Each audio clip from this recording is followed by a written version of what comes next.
বিয়ের পর একদিন মেয়ে তার বাবাকে একটা চিঠি লিখল। চিঠি পড়ছেন তার বাবা। জানো বাবা, ফুলশয্যার রাতে আমি বুঝতে পারি আমার স্বামী আমাকে কতটা ভালোবাসে। কত কথা দিল, কত কথা নিল, সুখ দুঃখের সাথী হয়ে থাকবে। আমি যখন কান্নাকাটি করছি, তোমার জামাই সান্ত্বনা দিচ্ছে আর বলছে, ধুর পাগলি, এক বাবা মা ছেড়ে এসেছো, এখানে আরেক বাবা মা পেয়েছো।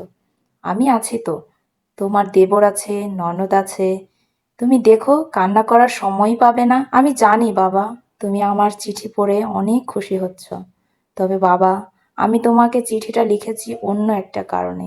বাবা, তুমি কেন এখনো এদের যৌতুক দিলে না? এই 7টা পশুর জঙ্গলে আমাকে কেন রেখে গেলে?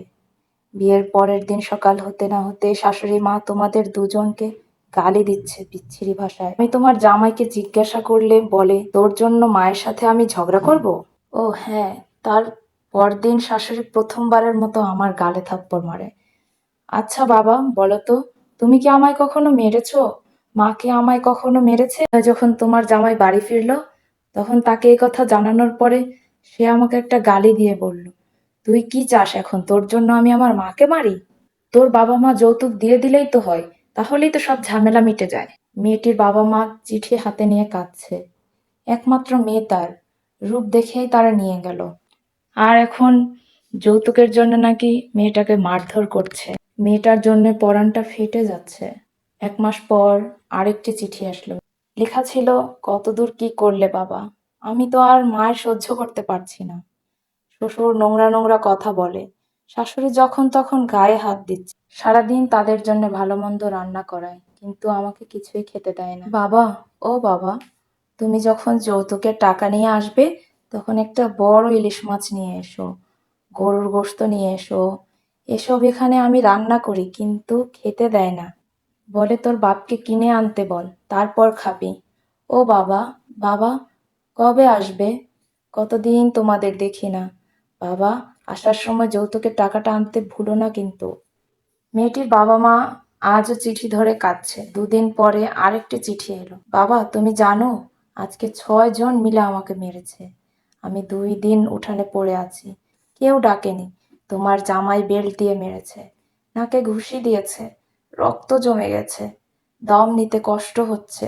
দেবর আর ননদ ধরে রেখেছে, শাশুড়ি মুখ চেপে রেখেছে যাতে চিৎকার করতে না পারি।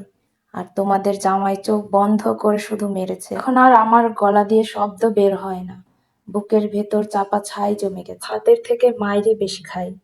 বাবা, তুমি কোথায় রেখে গেলে আমায়? বাবা, যৌতুকের টাকাটা নিয়ে যত তাড়াতাড়ি পারো চলে আসো।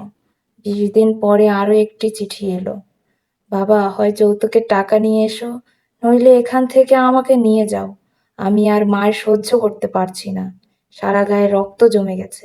মেয়ের বাবা তার বসত ভিটা সবকিছু বিক্রি করে মেয়ের বাড়ি আজ যাচ্ছে।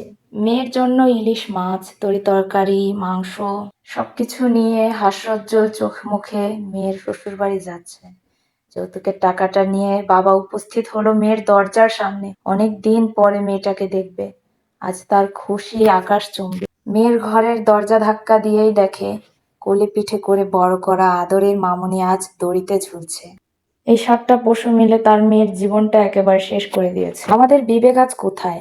আমরা নিজেকে সভ্য জাতি বলে ব্যাখ্যা করে থাকি। কোথায় আমাদের সভ্যতা?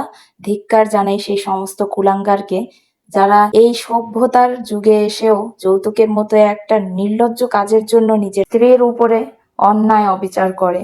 আর যারা অন্যের সন্তানের উপরে জুলুম অত্যাচার করছেন, তারা ভুলে যাবেন না যেন আপনার নিজের সন্তানও আছে। আল্লাহ তাআলা ছাড় দেন, কিন্তু ছেড়ে দেন না। গল্পটা পড়ে আমার মনটা খুবই খারাপ হয়ে গেছিল, তাই আপনাদের সাথে শেয়ার করলাম। আশা করছি সবার আমার ভিডিওটা ভালো লেগেছে। আসসালামু আলাইকুম।